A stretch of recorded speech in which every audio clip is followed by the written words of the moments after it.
Hi everyone, welcome. I'm out here in my outdoor worm bag, and it's in the morning, so the sun is just starting to rise up over the top of the house, and I've even moved this entire setup over a few feet just to get it out of the direct sunlight. But I feel like I'm pressed for time to get this check-in completed before the overwhelming bright sunlight comes in here and overexposes the scene. So let's get these little guys fed. You know, the last time we checked in here with these wormies, they received a kind of I don't know, I'll admit it, it was a boring feeding as far as colors go, because all they got was some leaves and coffee. Not very exciting, so whatever. Either way, I came back in here today with more coffee. Not too surprising, but I've also got an assortment of other things here. I've got a banana peel. I'm not sure what these are, apple chunks or pear chunks, maybe apple or pear peels as well. And I got a few of these peaches from my mom yesterday. She said that one of her neighbors has a peach tree and that she'd received these peaches from her neighbor, but that the flavor of the fruit was just not quite up to par. So she was parting with the peaches and turning them into worm food by handing them over to me. And I've also got this loaf of bread that was kind of sitting around for way too long, and it's got this unusual mold growing on it. I'm not sure if the colors are coming through on the camera, but instead of green mold, this mold is purple in color. So I don't know if any of you biologists out there know what that is, but it's interesting just from the coloration perspective. And as far as leaves go, I just went off to the side of the yard and I picked up some leaves that I failed to collect in the autumn time. It seems like I'm always doing stuff out here in the yard that I should have done months ago. Cleaning my gutters, picking up leaves. Perhaps someday I'll have a home and garden worthy yard, but unfortunately not today. So now this piece of string here, you know, I do believe that it is twine and that we do have the chance of seeing this thing break down over time. Yeah, you see how easily that thing broke? It was not too long ago that I had an experience with a piece of string, which I tried composting, but it just never went anywhere. It was the type of string that they use in a bakery to close a box after you buy a cake or some cookies or pastries or whatever. They put your goods into the little white box and then seal it shut using some of this string, which is what I was trying to compost. I thought it was maybe made of cotton or something, but stuff just sat in the system and never broke down, so I ended up just removing it.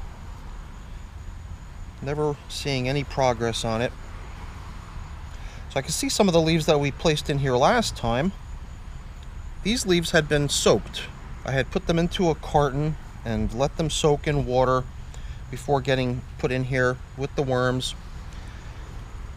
But I'm glad that I bought my watering can over here.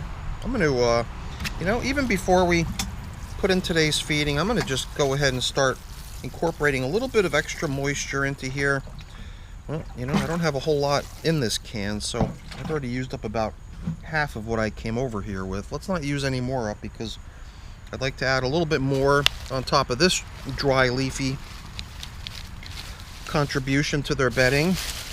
A lot of times you see me using stuff out of my collected leaves, which is also broken down into small chunks by me as I pull it out of the bag and put it into my whatever my transport container might be. But in this case, these leaves, I just picked them up off the ground next to the fence over here by me, thinking that, you know, perhaps they'll like these leaves just as much as the other leaves that I've got. And you know, the main reason for me bringing the watering can over here was not so much for the leaves, but for this bread here, because I always feel like bread needs to be pretty thoroughly dampened before it gets introduced to the worms. So my main idea here was to make sure that this bread has been soaked And as I'm saying that, I'm totally running out of water here. But I think what we've done there was kind of what I was hoping to accomplish, so I think we're in good shape from that perspective. And well, if they didn't like the coffee they got last time blended in with all the leaves that we fed, because in a way it was, yeah, coffee was really the feeding, but the leaves that went in with the coffee last time also definitely counted as part of their feeding last time, not just bedding, because it's really all they got last time.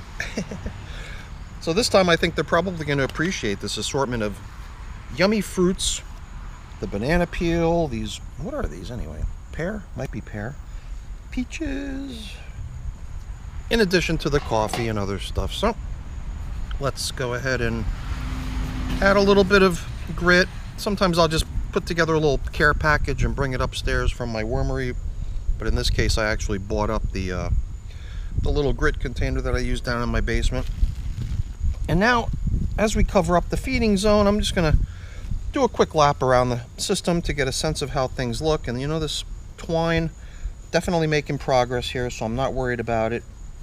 In time, it'll just start to break into little fragments and become unrecognizable as a single piece of string anymore. But for now, we can sort of check in on its progress and see how it's doing. But it broke so easily that I'm questioning how much longer we'll continue to see it. And well, as I blend things together in here, I do feel like the moisture level could be increased a little bit. I mean, we're outside, and every time it rains, the system receives some moisture, but you'll remember that we had that wooden top covering, which prevents any rainfall from actually reaching the center of the material.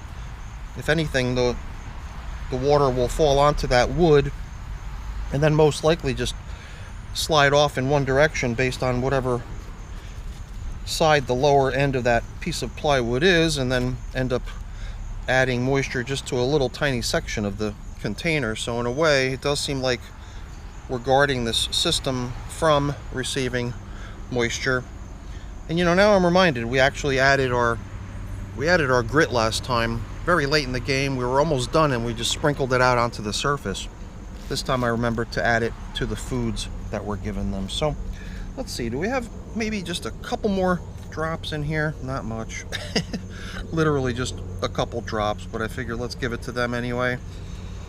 Perhaps I should have bought over my garden hose, and then we wouldn't have been limited on the amount of moisture that we can add, but let's leave it at that.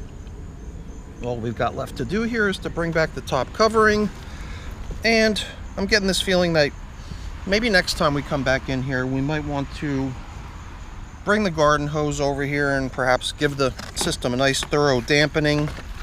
I do feel like the system might benefit from that, but in the meantime, I think they'll be okay with the existing moisture content of the system. It seems like it could be more damp, but it's okay. The worms should be fine. Don't forget, we've got some peaches in there and other things that are going to release their moisture as they break down, and they'll help hydrate the material in here and create an environment that the worms should be pretty comfortable in. So that's it for our check-in with the outdoor worm bag version 7.0. You know, I was just trying to think, like, what's the age of the bin? How many times has it been fed? The only thing that comes to mind is the fact that it's been 11 days since the last check-in. I guess I came out here a little bit unprepared. No big deal. Perhaps next time we'll share some more stats. This time it was a kind of a spur of the moment. Let's get these guys fed before the sunlight encroaches and ruins the scene. So we'll leave it at that. All right, everyone. Thanks for watching. Hopefully you enjoyed it. If you did, as always, please don't forget to leave me a quick thumbs up before you go. That's always really appreciated. And if you haven't done so already, please also consider subscribing to the channel. That's very much appreciated as well. All right, everyone. Have a great day. Thanks for watching. Bye now.